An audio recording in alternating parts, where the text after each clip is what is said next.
And thanks for joining us on this Friday night. I'm Natalie Hurst. And I'm Brent Hunsaker. You know, with the worst of our winter storm well in the rearview mirror, road bosses are tallying up the costs of the cleanup. And Denny Hawkins breaks down just how much it costs to prepare for and then clean up after the snow and the ice in tonight's top story.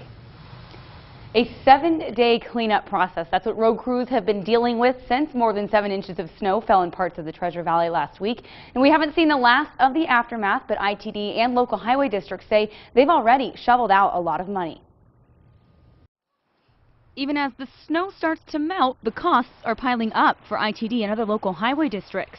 The Nampa Street Division, Idaho Transportation Department, and Ada County Highway District all calculate these costs differently. But here's how it breaks down. The Nampa Street Division spent nearly $20,000 on sand and magnesium chloride this week. The department's 13 employees logged 315 hours of overtime. The Idaho Transportation Department had 98 people working 3,450 hours during and after the storm hit. More than $102,000 were spent in the Treasure Valley alone. And for all of Southwest Idaho, the price tag came out to around $345,000. This was actually an average number, which surprised me. This was a large storm. Might the response be different if we were to get 3 inches of snow? Yes. And ACHD says it has likely spent more than $660,000 over the last 7 days.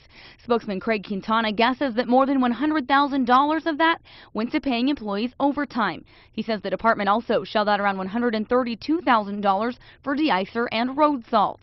If we're $660,000 in right now for just this storm, our average over the last 5 years has been about $1 million all told on snow removal and snow operations, and so that's obviously a good chunk. Quintana says all of their money comes out of a yearly maintenance budget, so if the highway district was to spend more than normal on winter operations, we adjust our project work that we're doing on the maintenance side of the house throughout the year. And of course, road crews not going to catch a break this weekend. ACHD and ITD both tell me they're worried about the melting snow and warmer temperatures coming our way. They say that's all going to create different problems. It's going to keep their crews busy through early next week. Natalie?